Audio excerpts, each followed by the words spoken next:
Welcome to the Futurati podcast. Any member of the Futurati is somebody who believes in the power of the future. We know there's a better world ahead, and we indeed have the power to make it so.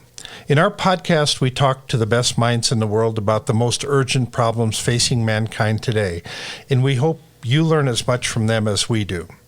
I'm Thomas Fry, a professional futurist and keynote speaker. And I'm Trent Fowler, a machine learning engineer and author. Thank you for joining us.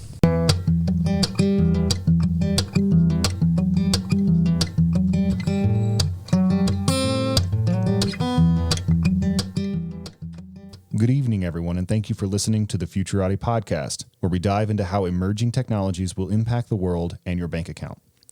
It's become commonplace to hear politicians and commentators bemoaning the energy expenditure of Bitcoin mining, noting that it consumes more power than certain industries or countries, and confidently proclaiming that the Bitcoin network performs no useful work.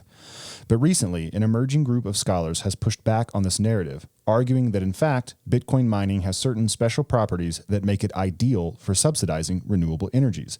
If this is true, it could become an important part of mitigating the effects of climate change. Tonight, we're joined by one of the original scholars advancing this thesis. Troy Cross is a professor of philosophy at Reed University, where he focuses on questions of knowledge and reality. In addition, he is a fellow at the Bitcoin Policy Institute, where you can find his work on energy and economics, Bitcoin mining, and the environment. If you enjoy this interview, please subscribe to the podcast and share it with your friends. And don't forget to check out our website, futuratipodcast.com. Troy, thanks so much for coming on the show.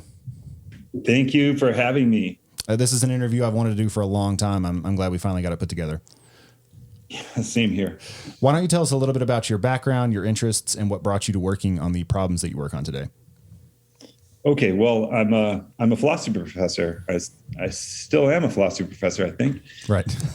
Teach at a little liberal arts college in the Pacific Northwest, Reed College. And that's been my whole career in academic philosophy. But in 2011, I found Bitcoin, which I just thought was an awesome idea. I thought it was an awesome philosophical idea. Really enjoyed the young, irreverent, and very smart community that I found discussing Bitcoin. It was refreshing to me. And it was exciting to think about the potential of the technology. I went down the rabbit hole very far. Life happened. I had 2 kids. Right. Bitcoin kind of receded in my focus. I sold a lot of it, almost all of it. But I came back to it really a couple of years ago, got interested in it again, and especially got interested in the energy and emissions and mining side of Bitcoin. But Bitcoin more generally, fell down the rabbit hole again, very hard. And now I am taking a year of leave from my job, just working on Bitcoin stuff full time. And I'm a fellow at the Bitcoin Policy Institute. We're an educational organization designed to basically get the truth out about Bitcoin on all sorts of issues, inform lawmakers, inform the media, inform the public. And I'm really enjoying that. I'm advising a number of companies. And I don't know what happened, but somehow I ended up in the Twitter sphere of Bitcoin, and it became a life somehow. I feel like a lot of people get sucked in, and that ends up happening. They do a couple of interviews, and then before they know it, they're just on Twitter all day arguing about Bitcoin and talking to Bitcoin people. So do you do actual mining yourself? Right now I'm not doing any mining, which is sad, and I'm ashamed to admit it. I mined back in the day. Right. When I quit mining, I was still mining well over a Bitcoin per day. Oh. So in some ways, I'll just never live up to that again. But I want to do some mining. I'd love to do mining with like home solar, and test out my theories on my own house. But my house is in the shade. It does not set up well for solar. That's awful. And I'd like to mine hosted. One of the companies I'm advising is not really online yet, but is promising. They're called SAS Mining. They do hosted mining with renewable energy. And so I have a deposit with them as well as being an advisor. And I plan on mining with SAS. But I'm not doing any mining right now, no. I wish I were. We are going to spend quite a lot of the episode on Bitcoin mining and its energy impacts. But first, I wanted to start with a nice softball. So you work in epistemology in theories Yes. of knowledge, and I noticed that there's a lot of conceptual confusion in the crypto asset space. So, for example, people don't seem to have a very clear idea of what the concept of decentralization means, and they seem to be implicitly using different versions of them and talking past each other. So I just wanted to ask you, in your view as an epistemologist, what is a concept? And how is it that we can be less clumsy when we use them? Oh my God. Classic so you said you were going to give me an podcast. epistemological curveball, but did you ask me what is a concept? What is your solution to the problem of universals? Go. Yeah, the word concept has as many definitions and as many different uses as there are disciplines. It means one thing in psychology. It means another thing in linguistics. It means even different things within philosophy. But long story short, in terms of functionally, how do we get more clear about our terms? I think there's no system, there's no shortcut. There's nothing that you can learn about how to make your ideas clear that is a perfect algorithmic system like Bitcoin itself. Various people have tried to do it. The famous philosopher Gottfried Wilhelm von Leibniz, who invented the calculus along with Newton, proposed a perfect language in which all concepts would be clear and we would never misunderstand each other. And he thought that in this language, if we could speak this language, there would be no disagreements, because all disagreements ultimately boil down to using terms in slightly equivocal ways. And well, let's just say Leibniz was wrong. There is no such perfect language. We're stuck with the one we have, and all we can do is sit in a room with each other, or in a space like this, a virtual one, and try to be charitable and keep asking questions and going into the mind of another person step by step, and until we reach an understanding of where we disagree. There's no codification of terms possible, and I know that because philosophy tries to do it throughout its history, codify, precisify terms, and it never works. There's no such thing as a good concept that's clear and everyone gets, and people are always going to go off script. Language is ever evolving, and the only thing you can do is spend time with people and be charitable. There's no formal shortcut to that. I wish there were. That's a classic Futurati podcast curveball. So I told you I was going to throw you one. It truly was. Oh my God. What is it called? I took a graduate class at Rutgers with Jerry Fodor, one of the great philosophers of mind of the 20th century. Mm-hmm. The entire class was on what is a concept. That was the course, theories of concepts. Jerry didn't arrive at an answer. Well, he has his own answer, but he's wrong. I mean, okay. Yeah. So with that curveball having been thrown, I want to get right into the meat of your work. So there's been a lot of hand wringing about the energy that is consumed by Bitcoin mining, with it being commonplace to note that it uses more energy than Zimbabwe or washing machines or what have you. You've written an op-ed with Margot Pais arguing that Bitcoin mining should be using more, not less energy. Why is that?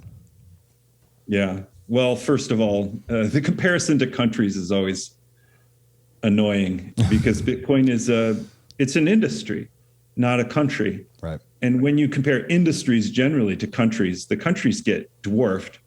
What you really learn from that comparison is that there's only a few countries that absorb or use all the energy in the world. Like you look at the chart, there's the US, Germany, China, some other, UK, France, and then it just kind of drops off. After the first 5 countries, it's like tiny in comparison. And so, yeah, Bitcoin uses more energy than a lot of countries. So does, you mentioned washing machines. Right. So do dryers, right? Dryers use more energy than Bitcoin. Just dryers in the US. Dryers in the US alone use more than almost all countries. Wow. To give you perspective, what you really learn from that comparison is about the US and how much energy we use. We use a ton of energy. And it correlates with wealth, of course. Mm-hmm. And energy use correlates with economic output. So I dislike that comparison. Right now we use, according to Cambridge, about 0.16% of primary energy. So, is that a lot? Is that not a lot? It depends on your viewpoint. You'll hear a lot of people saying it erases the gains we've made from electric vehicle adoption. And I'm like, whoa, that means electric vehicles, there's gaining us less than around 1,000th of emissions. Like that, the amazing news there to me is not about Bitcoin again, but about just like how marginal the switch to electric vehicles is. That's not the dunk you think it is. Exactly. So it's like, wow, okay, 0.16. It's really it's really a distraction, honestly, as I see it. It's a distraction. Look at subsidies to fossil fuels, direct subsidies worldwide. It's $450 billion annually, direct. If you count in externalities, it's 5.9 trillion.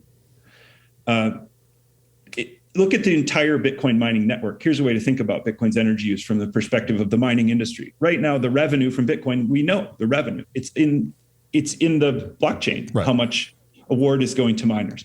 It's 6.25 Bitcoin per block, 900 a day. And annually, in dollar terms, Bitcoin mining revenue last year was $16 billion. Right now, it's under $1 billion a month.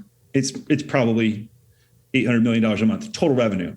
So take that 16 billion and compare it to 450 billion in direct fossil fuel subsidies. Why are we even having this conversation once you see that? Absolutely. Okay.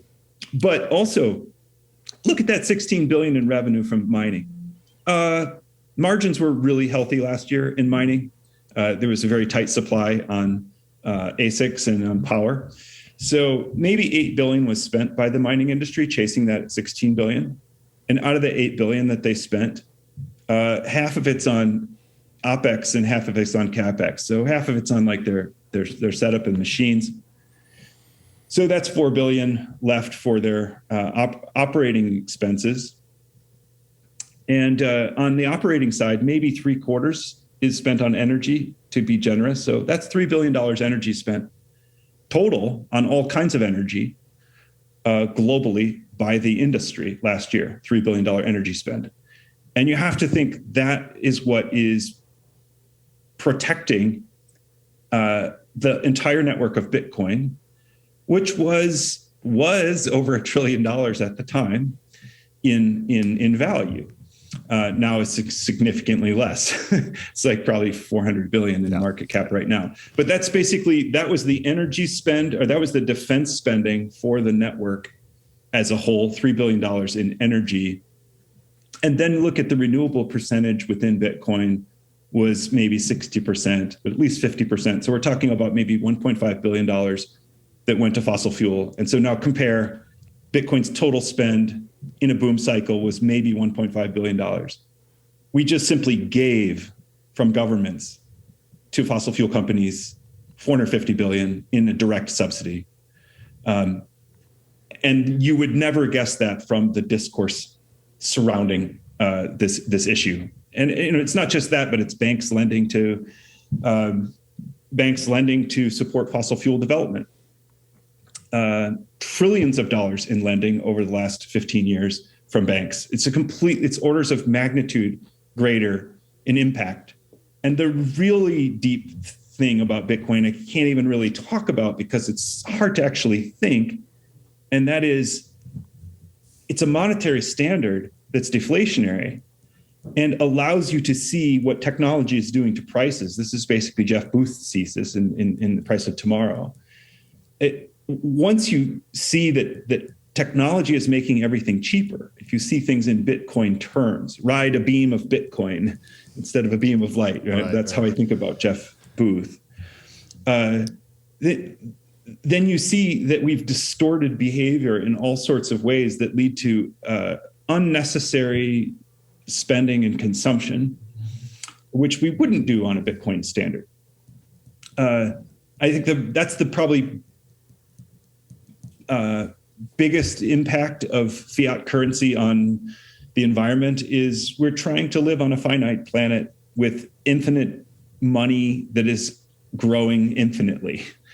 And I think Bitcoin is a better way of thinking about wealth as a finite means of storing wealth over time. It reflects the finitude of nature itself. So anyway, sorry, that's big picture stuff. That's backing up big picture. The really direct question you asked are like, why should we be mining more Bitcoin? Right. That's because Bitcoin is a perfect fit, as Margot and I see it, with renewable energy development. Renewable energy has problems right now. It's a fast growing sector, but it's got problems. One of those problems, the number one, according to the IEA, is financing. It's an uncertain investment to build out a new renewable plant because you don't know who's going to buy that power from you once you start, say, build a new solar plant. Who's going to buy that solar produced electricity from you, and how much are they going to pay for it? You can't know that ahead of time. And as more and more solar comes on the grid and wind, you're producing power at the same time other people are, and that creates what's called solar deflation. No one's willing to buy power during the peak times of the day when solar is producing. And there's a long time waiting to get connected to the grid because we basically don't have the right kind of infrastructure, interconnection, and high power transmission lines, high voltage transmission lines to get power where we need it to go. So waiting a long time for an indefinite payout just doesn't create confidence on the part of an investor or a bank who would lend for a project like that. Bitcoin helps to address these problems. First of all, it can mine during that period where you're waiting for infrastructure to be built to connect to the grid. So during that wait period, you can monetize the electricity, making the queue less relevant. Right now, the queues are of different lengths. I keep hearing reports from all over the world and getting them mixed up in my head, but they range anywhere from 3 years to 10 years to gigantic question mark years. It's incredible uncertainty. If you can eliminate that uncertainty by providing an off-taker who pays you in that period, it's tremendously helpful. The other thing it's helpful for is just absorbing the excess power from solar generally. Solar produces a lot during this peak in the middle of the day, and then it tails off. Wind is kind of the opposite, thankfully, at night. Wind blows more strongly than during the day. And then you have these kind of dips and periods of overproduction. Bitcoin can function in a way that absorbs some of that excess electricity and monetizes it. And I guess here it's kind of tricky. Bitcoin can play kind of two roles. One is buyer of first resort, one's the buyer of last resort. The buyer of first resort is like a steady on. It's always taking power when it's there. But it will shut down at those times of day where the grid is demanding more than is being produced. Then you can shut down completely. So it's interruptible, but it's basically always on. And the other role is basically it only turns on when there's excess power, more than the grid needs. That would be buyer of last resort. And that one is still in kind of a nascent stage, an unproven stage yet. But theoretically, Bitcoin mining can work in both of those ways and help to secure the financing of these programs, of these kinds of projects. The reason why Margot and I said it needs to be bigger is, well, I just told you the budget of mining is right now less than $1 billion a month in revenues worldwide. Right. We need to build out, in order to meet our 2050 targets, we need to electrify the entire economy, change out internal combustion engines and fossil fuel heating for electric engines and electrical heating throughout the economy. That creates a tremendous amount of demand for electricity. Then we need to overbuild electricity at least 3 to 4x the current electricity production we have. That requires a lot of financing, a lot of load balancing, and Bitcoin is simply too small to do anything like what it could do at only a couple $1 billion of energy spend per year. For example, the subsidies for solar in California alone dwarf the entire revenue of Bitcoin mining.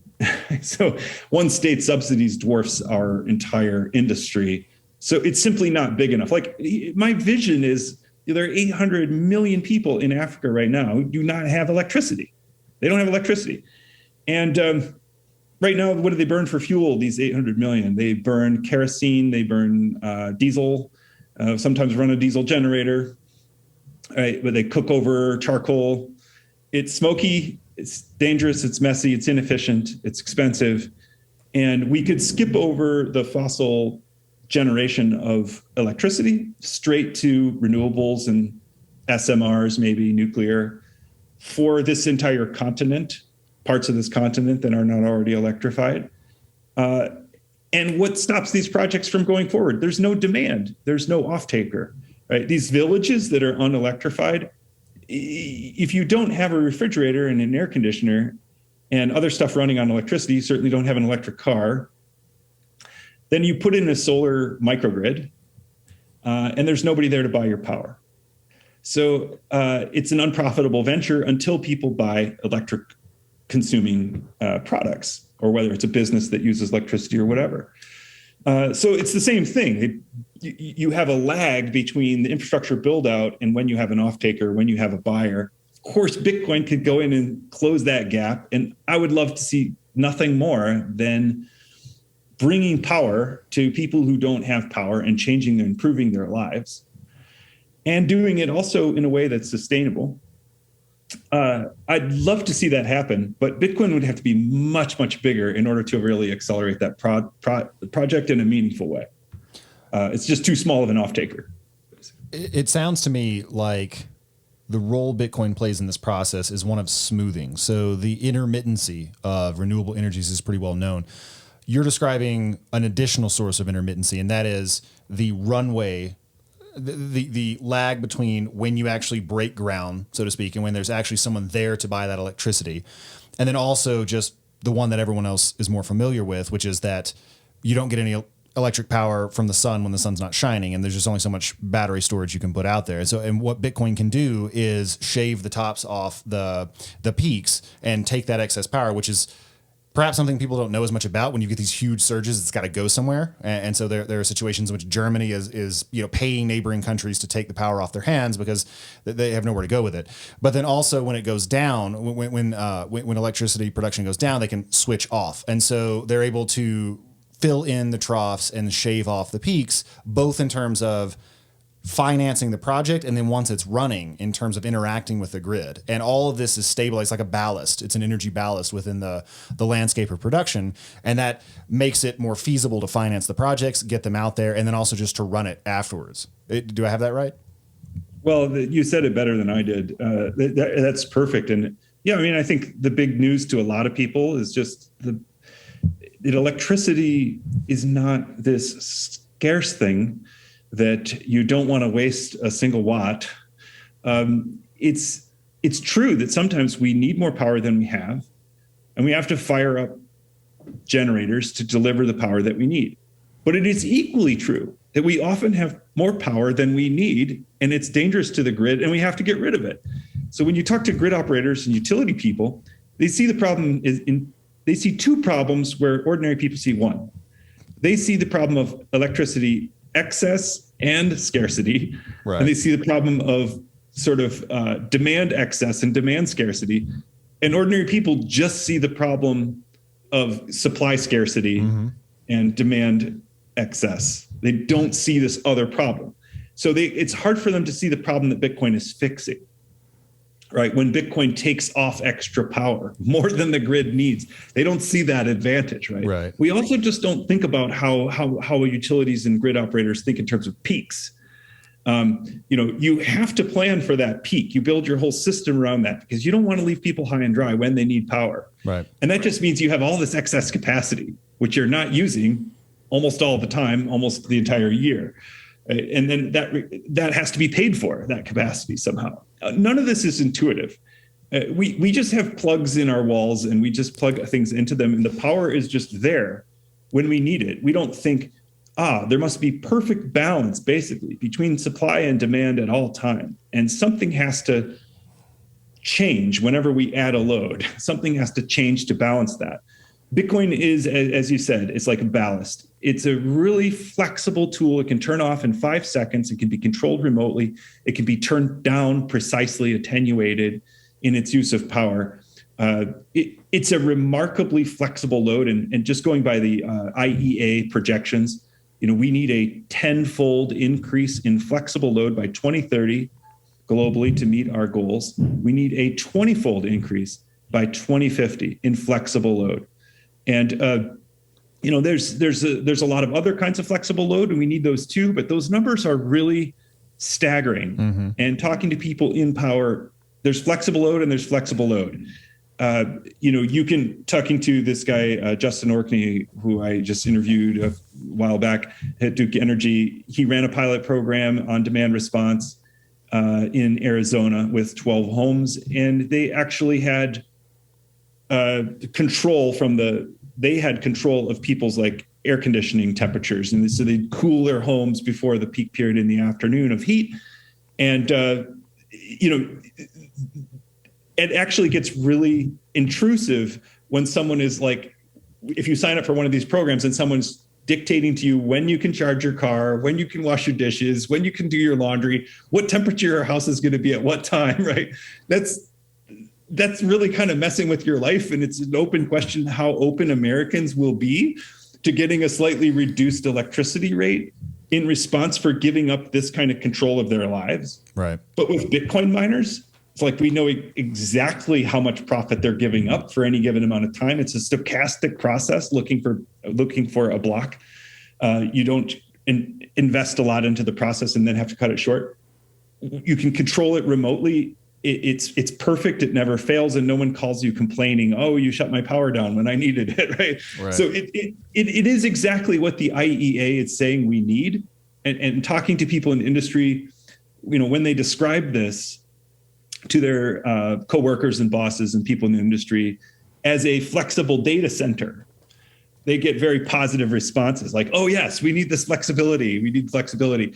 As soon as you drop the word Bitcoin, it's a completely different conversation. It's like, "Oh, that's bad. It's a waste of energy." Right. I wanted to ask a follow-up question to that, which comes from Jake Sibley on Twitter. You and your cohort do a good job of arguing that Bitcoin mining provides a flexible load for the energy grid, which smooths out demand and incentivizes building renewable energy infrastructure. What Jake wanted to know was, how is this practically viable, given that ASICs cost money and idle ASICs aren't recouping any of the capital expenditures? They need to run 24/7. So how does that interact with the economics of setting up a mining rig? Well, first of all, let's look at the two roles, buyer of first resort and buyer of last resort. So the buyer of first resort basically runs all the time, and they only shut off during these extreme price spikes or crunches for demand, when the power company can't meet the demand. And those are rare. And so they don't really cut into profitability. But not only that, but miners generally sell the right to turn themselves, for the power company to turn them off, for the grid to turn them off. They sell that to the grid as an insurance product. So they get paid when they're not running by the grid. And the grid is actually the one that's bearing that risk. And so this is already happening pretty widely. Price sensitivity or demand response at that end.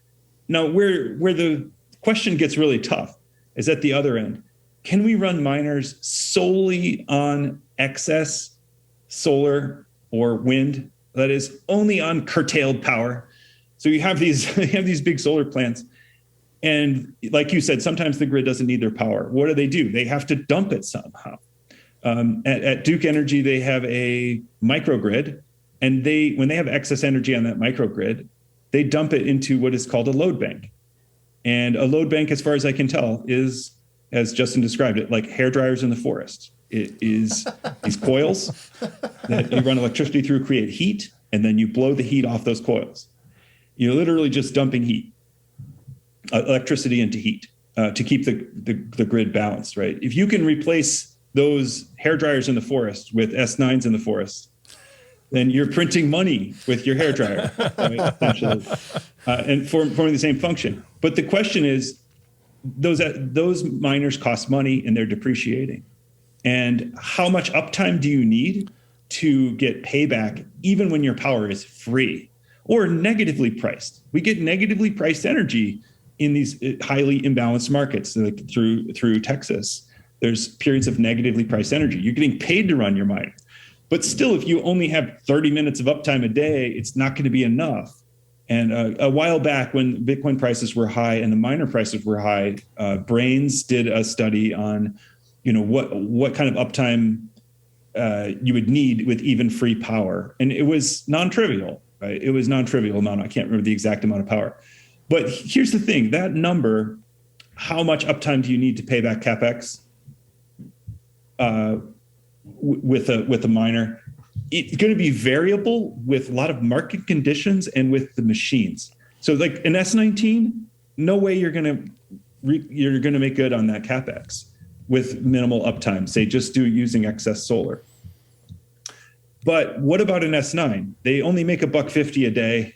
Maybe you can get an S9 for $100. I wouldn't pay $100 for an S9 right now. I wouldn't pay more than $50. I mean, pretty soon it's going to be people who have to pay you to haul the S9s away, right? Right. Miner used the expression to me, that's when you back up the truck. This is what was happening in the last bear market. Basically, people are going to be giving these machines away for free or pretty darn close to free. And the only question is, can you really pay back your rack space? Because you'll still need a facility to put them in. You'll still need a place to plug them in. I think it's an open question. I don't have a definitive answer to it. It depends on the market, the grid, how overwhelmed are they? How much curtailment is there? What's the weather like? What's the price of Bitcoin going to be? Who's competing for those machines?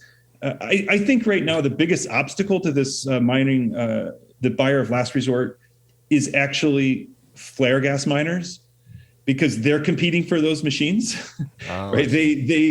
You have also a lot of wasted and stranded energy that is methane around the world. It's in landfills, it's in methane digesters at farms, it's at oil wells, most notably around the world. There's enough methane just from oil wells to power 5 Bitcoin networks entirely. So that's who you're bidding against on your machines. They have high uptime. They have other problems. They're spread all over the place. You have to go out to the field and service them. They have other problems. But the open question for the market to settle is really, to me, can we mine with purely curtailed solar and wind? I think solar wind combo would be the best, right? You have solar and wind connected. You mine when one of the two is curtailing. You mine, and you only mine then. Are you enjoying this episode of the Futurati Podcast? If so, please like it, give the show a 5-star rating on Apple Podcast, Spotify, or wherever you get your podcasts, and share it with your friends. By far, the best way to help us grow is to spread the word on social media, which will expose our content to more people and help us continue to bring you interviews with world-leading experts in AI, quantum computing, cryptocurrencies, and so much more. Thank you in advance. Is that profitable with older machines nearing the end of their lifespan? I am actually very optimistic about that, but it's an incredibly difficult question to answer. We need to be like neck deep in the spreadsheet, basically. That's a great question. It's a very philosophical question. It depends. It depends. So the philosophy professor. So that's the truth. We have to model it out. We have to model it. There's no shortcut. So every year, the Lawrence Livermore Laboratory in California does a chart, and they calculate out all of the source of where energy comes from and where it goes. And they always come to the conclusion that somewhere around 60 to 62% of all energy goes to waste. They base that on the fact that all light bulbs give off heat, it's not useful, and the line loss of transmitting across the country and everything. And so it seems like this whole argument, this is such a sloppy industry to begin with, and to try to impose precision on it seems like a false argument all around. Would you want to comment on that? Yeah, first of all, I love those Sankey diagrams that they put out. Yeah. I love that form of diagramming where you see the streams of energy, where they come from and where they go to. And yeah, the dominant stream is waste. Most of it's transmission loss, but there are losses of all kinds. You have to. You can hardly see anything else when you look at the diagram. It's all waste. Right. Electricity is almost all wasted, and yes, I think about vampire plugs or appliances, vampire use. That's much greater than Bitcoin. It's multiples of Bitcoin, 4 or 5 times however much Bitcoin mining uses. Just goes to appliances that are plugged in but not turned on. You know what I mean? That's one form of waste. The biggest one that I could see that we could just fix by making those things more efficient. Plugs vary a lot, appliances vary a lot, and how much power they use in that turned off state. Given low-hanging fruit like that, why you would go after what I see as a world-changing, life-saving step forward in human progress. Why you would go after that? It's beyond me. Actually, I am writing a piece called "What We Disagree About When We Disagree About Whether Bitcoin is Wasteful." And it's never the numbers and the stuff we're talking about. That's what people say. We have this discussion like, oh, is Bitcoin's power consumption up to Sweden's yet? Is it? Yeah. What country is it? Are we at Argentina? Is it Chile? You have those discussions, but really behind that is a disagreement about Bitcoin's value. Right. Yes. That's what we're really disagreeing about when we disagree about all this stuff.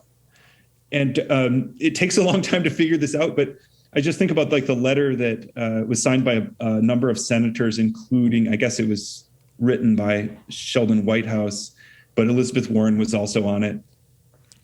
And in that letter, at the end, they make some recommendations. One of the recommendations is Bitcoin mining should only be allowed with renewable energy, 100% renewable only. But that wasn't enough. They said it has to be renewable energy from new sources.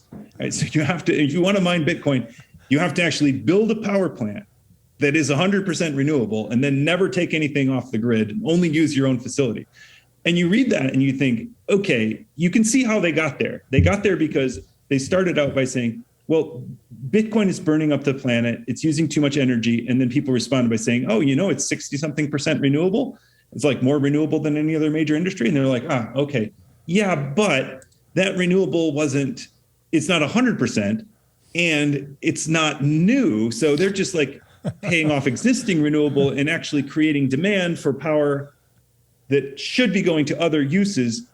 And you realize, first of all, Bitcoin doesn't pay a lot for power. It's very, very price sensitive. It's going to go to the cheapest price worldwide. So Bitcoin's really going to be non-rival in its consumption, almost by design, except during a really extreme price spike. Right. It's going to be non-rival.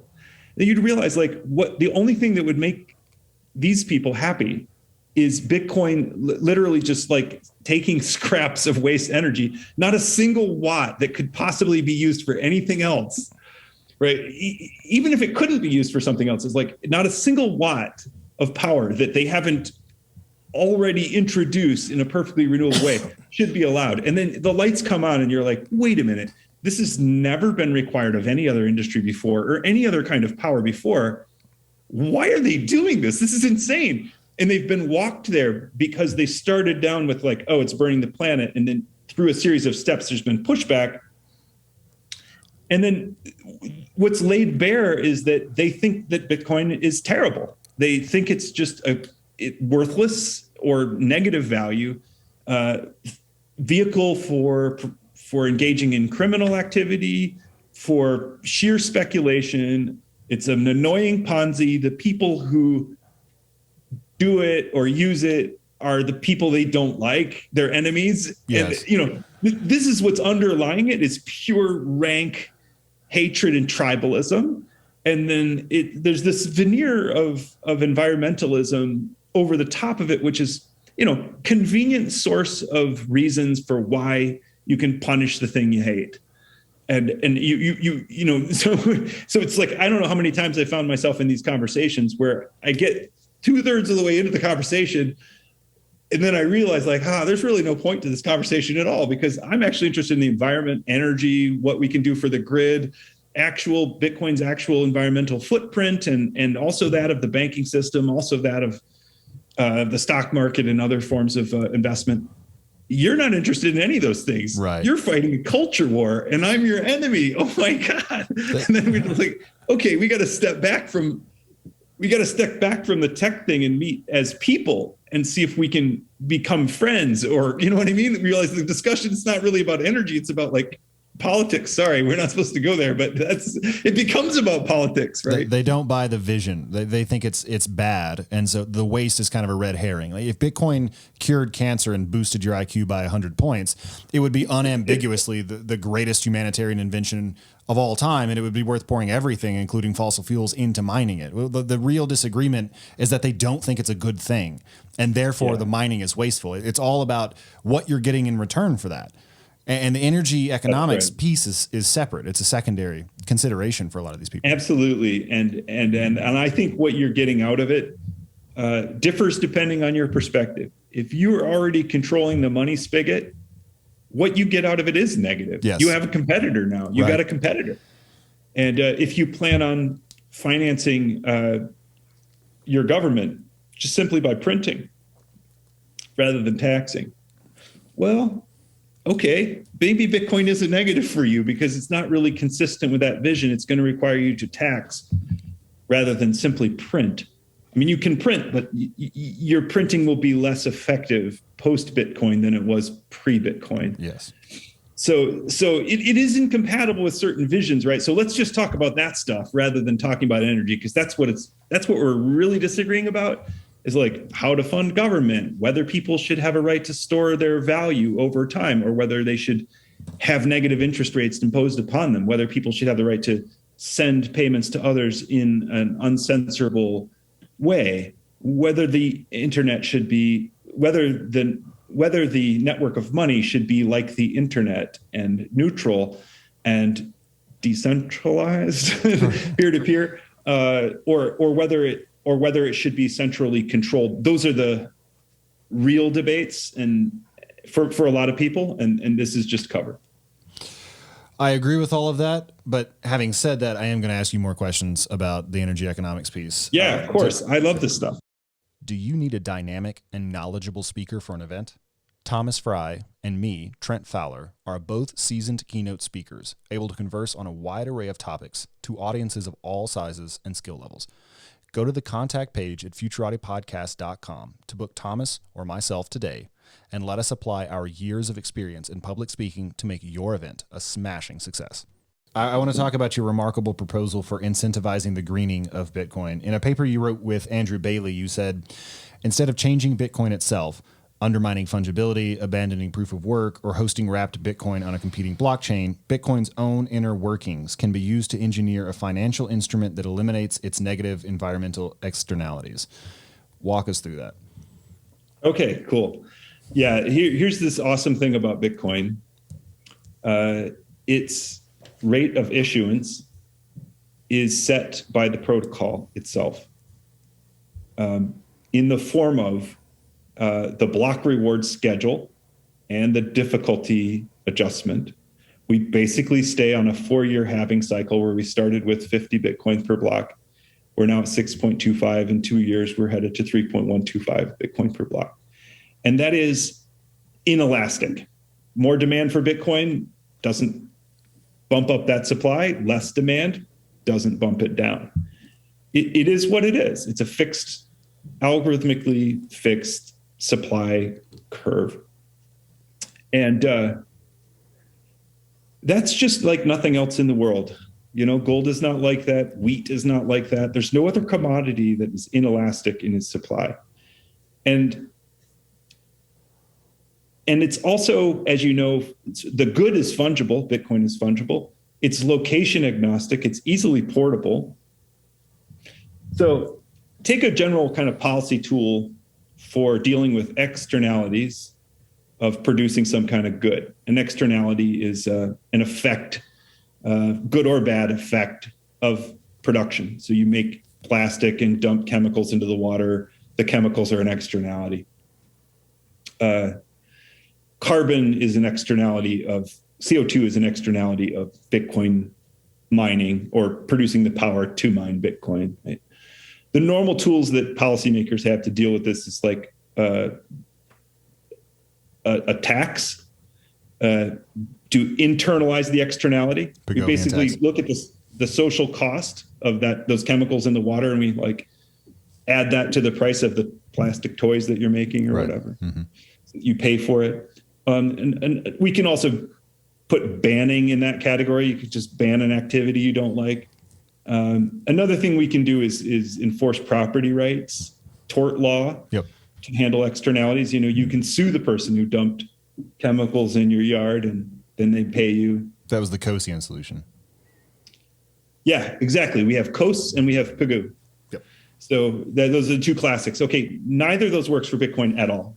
Like Kos doesn't work because CO2 is utterly diffuse. It's not a pollutant per se on a local level. You know, as many people point out, it's in high quantities in greenhouses, and its effects are global and unpredictable and statistically impossible to pin down to one producer or another. So the Kos thing doesn't even begin to work. Pagoo doesn't work either for Bitcoin mining, that is taxing the production, internalizing the externality. It doesn't work if it's applied in any kind of severe way because the production of Bitcoin just moves elsewhere. And this is the China ban. China bans Bitcoin mining. Hash rate drops by 50% or more. And immediately hash rate returns to where it was over a period of a few months. It's right back where it was because basically Bitcoin miners just cross the border and fire up again. Why is that? It's because of the inelastic supply. It's because there's still 900 Bitcoin being minted every day, new Bitcoin being minted every day. So that's the incentive drawing miners to chase it. That incentive remains unchanged by the actions of China. So you can tax mining in your state or you can ban it, but you cannot change the block. You cannot change the block reward. And it remains the same, whatever your tax structure is. So New York, if they ban mining of a certain kind, they've not taken one Bitcoin out of that 900 Bitcoin per day reward. Right. So the demand to mine Bitcoin remains unchanged, right? Okay, so you've realized the kind of futility of banning this activity or taxing it. Okay, let's flip it. You can use the very same feature, that inelastic supply curve, to hurt miners everywhere.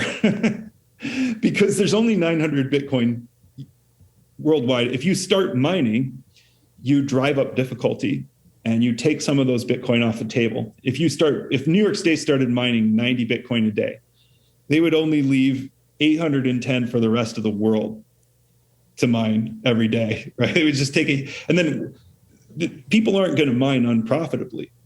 So yeah, suppose that the US were to mine half of all Bitcoin. They would cut the revenues of the rest of mining in half, revenues in Bitcoin.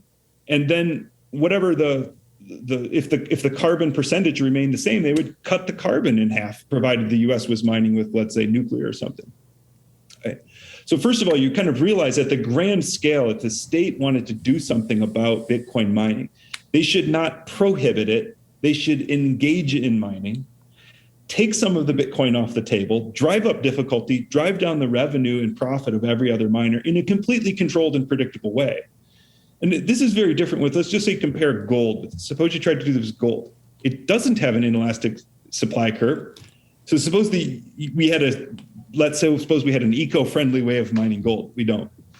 But suppose we did. And we use this eco-friendly way of mining gold to mine a significant portion of gold in Alaska. The cost of mining gold in South Africa would change not at all. You can't change the cost of mining gold in South Africa by mining it in Alaska. But you can change the cost of mining a Bitcoin anywhere in the world by mining a Bitcoin anywhere in the world. You drive up cost. Basically, think about Satoshi and Hal. Satoshi, let's say, is mining. He's the only miner. And then Hal comes along and doubles the hash rate. Suddenly, Satoshi goes from getting 50 Bitcoin per block to getting 25. Revenue cut in half with one person flipping on the switch. And Hal knows exactly how much he's cut Satoshi's revenue. Okay, here's the idea. Once you see that, how a state could attack Bitcoin by mining rather than prohibiting it, it's just exactly the opposite of what they're actually doing, because this is so far outside of their mindset. And because they're so addicted, drunk on power, basically, they love prohibiting and censoring them. Right? I'm gonna wake up and prohibit some stuff. Like the idea that it's because they think of it as a taboo way. We're back to what we were at before, right? What you really disagree about when you disagree about energy is whether Bitcoin is like this kind of taboo, don't touch the poo kind of stuff, right? Just stay away from it. It's gross. Yeah. So the idea that the state would get involved in it, it's like, oh no, that's terrible. But actually, that would be a very effective attack on Bitcoin if they could amass state revenues to drive the margins of mining negative. It'd be very hard for mining to stay afloat.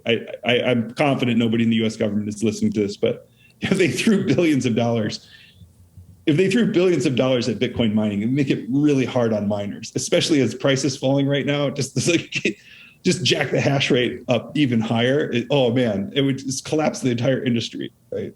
Whereas if they ban it, people are just going to put their miners on trucks and go to the next country. Okay, here's the idea. How you can use this observation to hold Bitcoin, ordinary Bitcoin, fungible Bitcoin, in a carbon neutral way. Here's what you do. First of all, you figure out your percentage of all Bitcoin. You're a Bitcoiner, you hold some Bitcoin. You figure out what percentage of all Bitcoin is yours.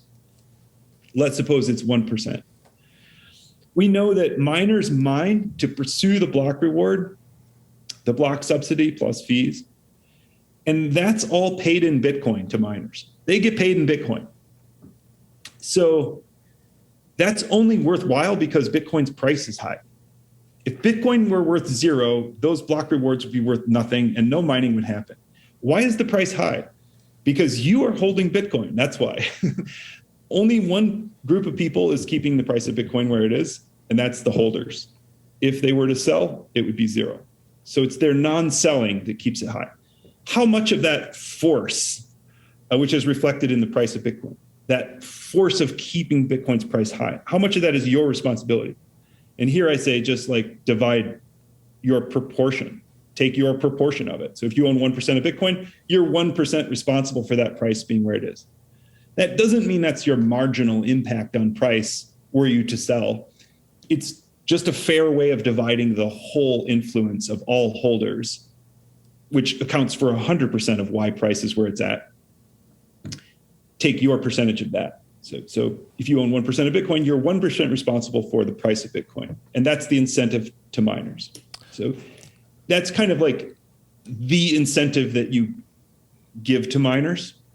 And then the prescription to make your Bitcoin carbon neutral is to do some mining, enter the competition with other miners in a way that balances out that incentive. So you make miners' life easier when you buy Bitcoin. You give them basically a bigger block reward, more in dollar terms.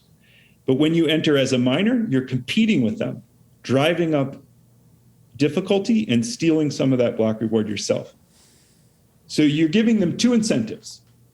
One is incentivizing them to mine by holding, and the other is when you start mining, you're disincentivizing them by basically decreasing the amount of Bitcoin that they get per hash in the same way that Hal did to Satoshi. Suddenly, Satoshi was running the same machine, suddenly getting half as much Bitcoin. So over time, the amount of Bitcoin is dwindling.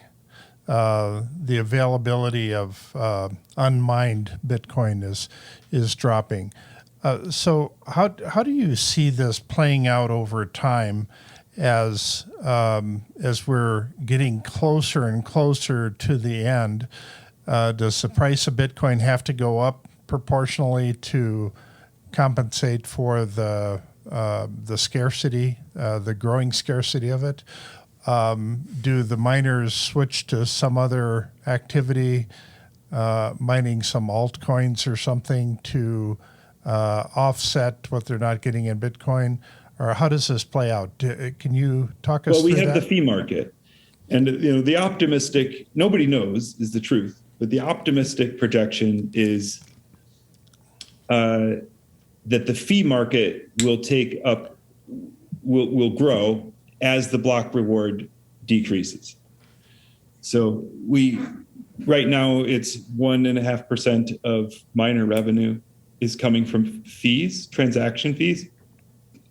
But hopefully in the future, that percentage keeps ticking up and up.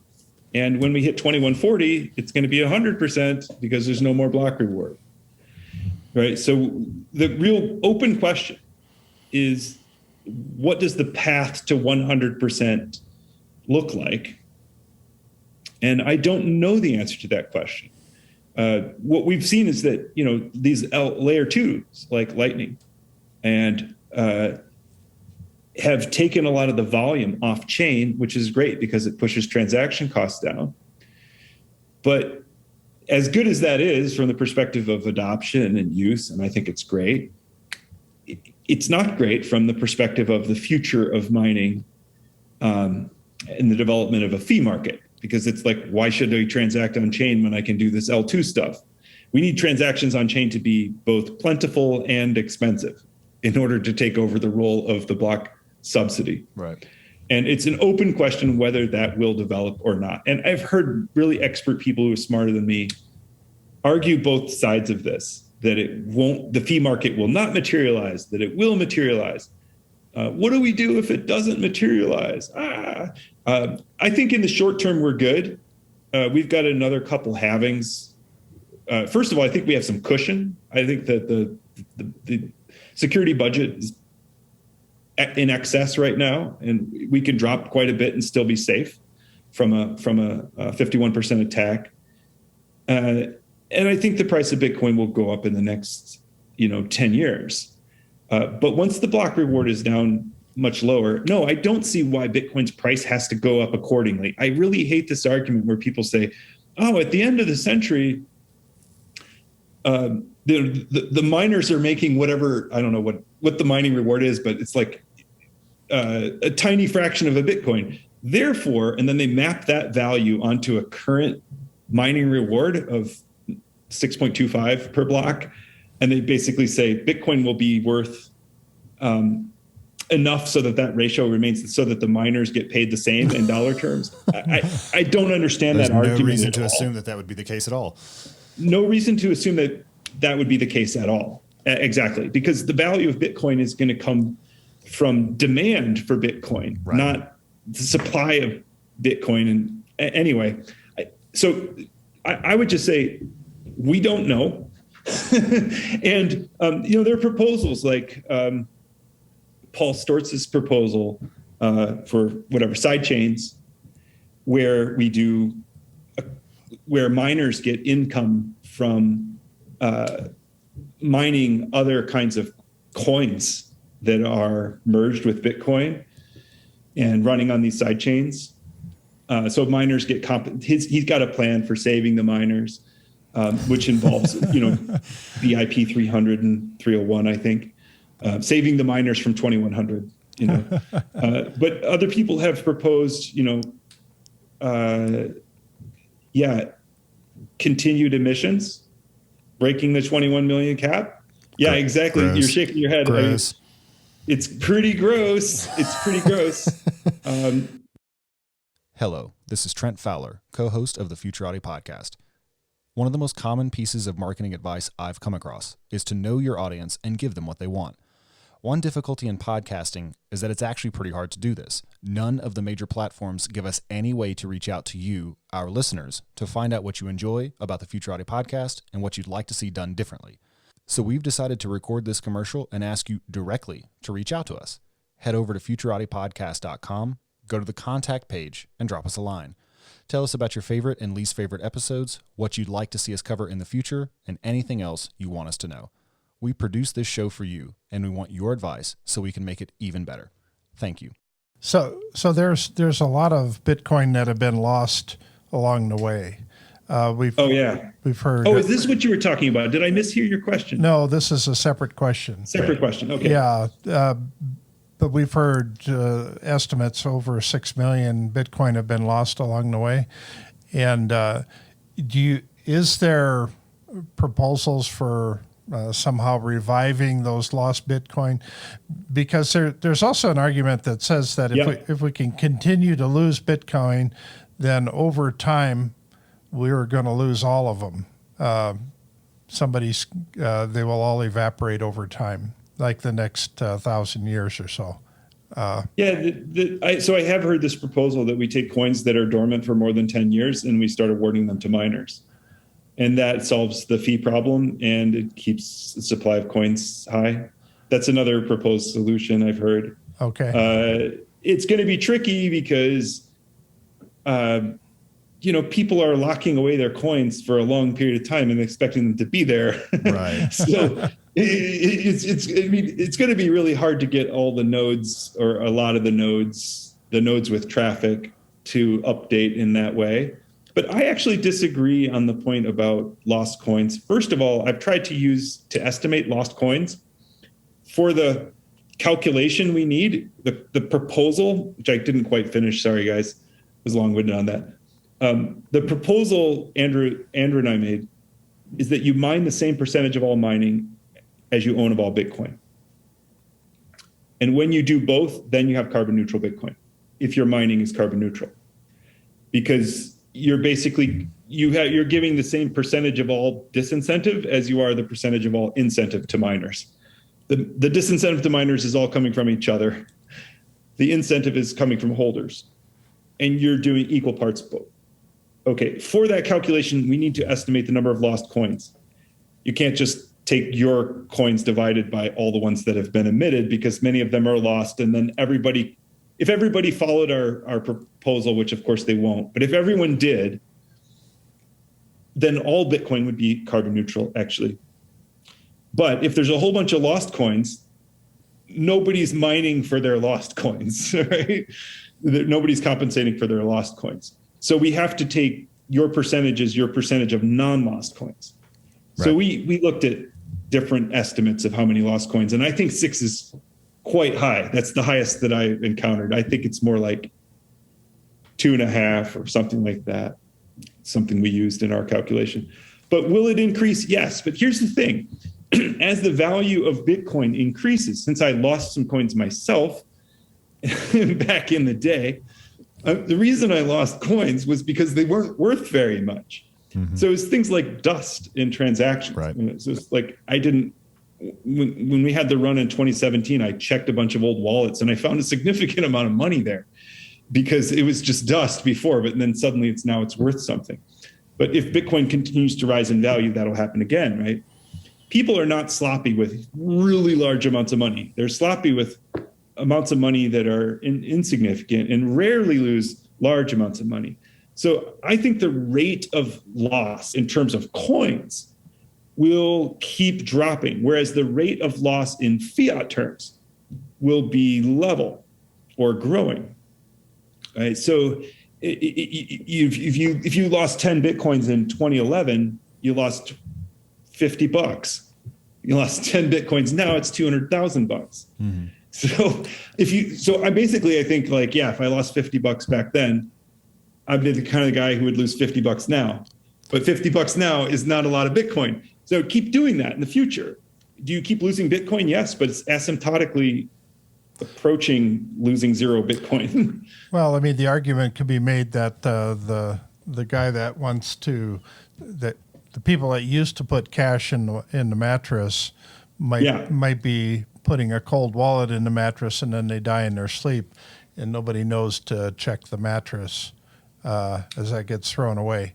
Yeah, there's going to be many great stories like that. Yeah. But the truth is we can, it doesn't matter. We could function on 1 Bitcoin. Suppose we're down to 1 Bitcoin.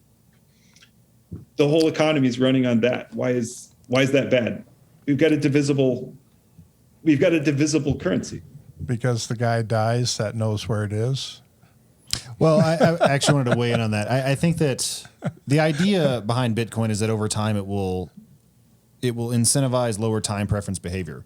So that you're thinking further in the future, primarily because the medium in which you're storing your value is not constantly depreciating and being inflated away. So you can save money, and that not only incentivizes you to think for the long term, but also makes it more possible to do so. You'll have assets. You'll have a more stable price in which to denominate and compare different plans. And so it seems like, both in terms of the mining problem and in terms of the loss problem, if you have a civilization that's just fundamentally longer range, both of those may cease to be a problem.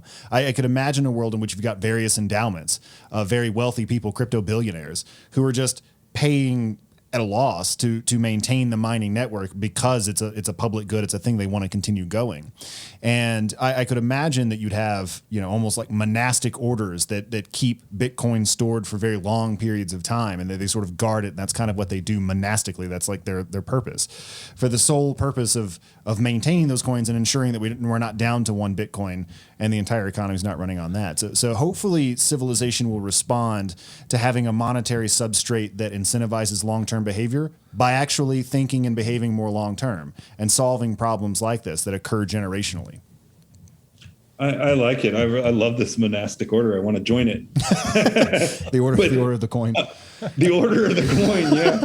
But I take your point, and especially, I should have said this earlier in the earlier answer. I agree that once suppose we hit hyper Bitcoinization, let's indulge the fantasy, and everything is running on Bitcoin, then don't you think the major players who have everything at stake would mine simply to defend their own holdings? Yeah, right. Basically the cost of them not mining would be greater than the cost of them mining. So they do some risk calculation, the risk of an attack of the network and them losing some of their wealth. They multiply the probability of that happening times how bad it would be. And then they come up with a number, and it's like, well, we could mine this much. And that number might be a lot more than the block reward at that time. So, okay. Yep. I think people endow universities, right? People endow universities, and they set up a trust that operates for 100 or 200 or 300 years. This is the Bitcoin endowment. It mines. You set aside some Bitcoin and you mine with that Bitcoin in a Bitcoin endowment. Of course, eventually that runs out, but maybe you donate to it too. When you die, instead of putting it in your mattress, you donate to the mining endowment. I keep running into these sorts of perverse incentive structures. Perverse, I think they're great, but they're called perverse, right? Throughout. So, for instance, talking to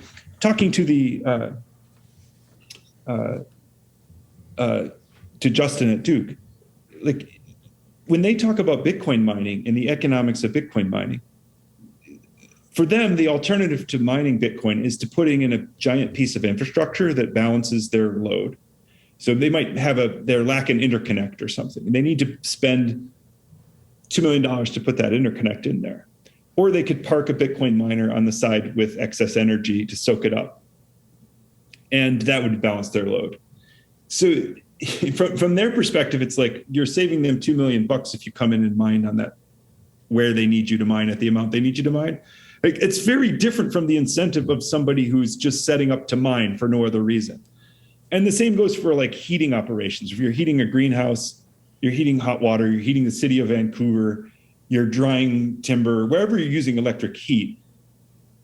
When you put in a miner, what you want is to do better than the heater. You're not trying to compete on Bitcoin terms. You're trying to compete with what you were already doing that was literally wasting energy. And there are many things that we're going to run into like this. Like for me, for Andrew and I, here's the thing. We're selling a carbon neutral Bitcoin that's composed of Bitcoin, regular old Bitcoin, this product, and then some mining that is mining with green energy. What are people looking for on the return on that? That mining will give some return, and the Bitcoin will give some return. Well, it'll go up or down. What's the competition? Competition is carbon neutral Bitcoin achieved by buying carbon offsets using the same accounting we use to begin with, how much carbon is your Bitcoin holding creating, and then buying carbon offsets to offset that carbon. So you're planting trees or whatever. Now, there's a carbon neutral ETF in Canada that does exactly that. What's the return on carbon credits? It's minus 100%. You don't get any return on a carbon credit. It's basically you get the forgiveness of carbon sins is what you get. It's absolution. Eco-indulgences. Yeah, they're indulgences. Go and sin no more. And so our competition actually for selling green hash rate is a product that loses 100%. So if green hash rate turns out to be not terribly profitable and negative half the time, it's still doing way better. What if we lost 50% of the investment regularly? Still, it's cheaper than a carbon credit, which is minus 100%. So there's many of these incentives. I think that Bitcoin is such a powerful new tool. You can't think solely in Bitcoin terms because it's interfacing with the rest of the economy. It's replacing waste heat. It's a form of load balancing. It basically has positive externalities that you can't anticipate in a simple model. And I agree with you too. I think Bitcoin, although it's very speculative, right? Bitcoin changes you. It changes you on a personal level. Maybe it changes us on a social level. It hasn't really been studied. Right. When people talk about shifting time preference, when people talk about what these price signals that are distorted have done to us and what it would like to be on a sound money standard, how that would change the way we think about the future. Would it make us more hopeful? Would it make us more ethical? Would it allow us to relate to each other in less of a state of zero sum dog eat dog scarcity fighting for resources way? I honestly don't know the answer to that question. And the academic in me says I'm not allowed to say Bitcoin fixes this. It makes society better. It makes us better. The academic part of me says that hasn't been studied, and it hasn't. But then there's the Bitcoiner side of me, the personal side and the social side. And it's impossible to deny that it does change you in some positive ways. And that it does let you see the world different. It does change your time preference. Bitcoin, for many of us, is hope. And that's not just a cheesy saying, but it's something you experience. And you can't deny it, right? So Bitcoiner Troy says, yeah. we're gonna enter a new world, a new paradigm. And these problems will be solvable because we will be different kind of people up for solving them. And then there's the academic Troy who's like, yeah. Citation needed. Citation needed. Exactly. Well, so for our final question here, I want to pick up on that thread a little bit. And this actually comes from Marcel Orenshaw on Twitter. He asks, is Bitcoin changing our moral responsibility for how we spend our money? We often say that we vote with our dollars, and indeed we do see Bitcoiners making different, more careful decisions with their money. Do you think this is the result of Bitcoin's inherent properties, and how do you see that playing out in the future? And answer that in 15 seconds, would you? Bitcoiner Troy, please. Bitcoiner Troy, That's a really, really great question. And yeah, the truth is that I don't know. And I think here's one note of caution. Beyond just like the Saifedean kind of hypothesis that it changes our time preference, shifts our time preference, and beyond even the Jeff Booth hypothesis that we will be more rational in allocating capital once we have prices that are real, right, rather than fake prices that are constantly manipulated. And both of those, I think there's some truth to them. But here's a thought, is that in a way, the sample of Bitcoiners, my small sample and mostly myself, reflecting on how I spend and how it changes, I think it really has shifted my consumption and in a really wild and kind of spiritual way, actually. Stacking feels good. It especially feels good in a bear market. Yeah, it does. But But what's weird is you start to stack because you actually want more for your future self. And also because I had a lot of Bitcoin at one point and don't have it anymore. And I have those regrets. But you stack for your future self because you want wealth, basically. Its number go up. Bitcoin is a greed to freedom transformation machine. It's a Trojan horse, but it works on greed. But here's the thing, greed is the input, and then you start saving and not spending, you start stacking sats, and you find yourself like Klaus Schwab says, you own nothing. You own some Bitcoin, but you own nothing. And you're happy. You're not spending. You're hopeful. You're thinking about the future, and you find happiness. And it's something like, you're part of a community. You're part of a vision of the future, and all of that's exciting. But you actually realize that you don't need a lot of stuff that you thought you needed. So it starts with greed, but it ends with a kind of enlightenment about the shallowness of consumption and the true source of happiness. And it's been very gratifying for me in 2011 to see the kind of Lambo culture shift into, I don't like everything about Bitcoin Twitter culture, certainly, but shift into this idea of what the good life is that involves family, that involves friendship, that involves deep investment into land. Like the memes now, it's like you want to own like a cattle ranch in a citadel or whatever. You know what I mean? You build a network of people who are your friends. This is way better than the Lambo memes. Yep. It has shifted, right? And then my only kind of caution, so I love it. There's a spiritual kind of enlightenment path here that it's wonderful. And my kind of cautionary note about it is, I think once Bitcoin becomes ubiquitous, if it does become ubiquitous and we get hyper Bitcoinized, then it's just backdrop. And like every subculture that is successful gets absorbed into the culture and kind of diluted into nothing, right? Like there was an internet culture, but now the internet is just how normies live their lives. There isn't like, you know what I mean? Yeah. There aren't internet people anymore. They're just people, everybody. So, what I see is like once Bitcoin some of the effects of Bitcoin might be because the price has gone up tremendously. Yes, that fills you with hope when your net worth goes up by 1,000-fold. You know what I mean? Sure. But maybe it's different when it's going up at the rate of economic growth, which is basically nothing. And so it's hard to project the way Bitcoin has changed us and our community out into a hyper Bitcoinized future where it no longer distinguishes a subclass, a subculture of people who are enthusiastic, somewhat misunderstood, persecuted, driving an ideological cause that requires a lot of brain power actually to understand and get, and the rabbit hole experience, that's our initiation, right? There's a whole much that forges us, our identity and our experience, that will not exist in a hyper-Bitcoinized future where it's ubiquitous and the tools are already made. And even like the number's not going up, the rabbit hole is not as deep, nobody knows what's under the hood. And we're going to like hook up with each other at like reunions, like, hey, remember that time when being a Bitcoiner was actually a thing? When Bitcoin is going to be so ubiquitous, it's like plugging your socket into the wall. We're like the electricity bros, of the future. There's no such thing, yeah. Okay, there's my answer.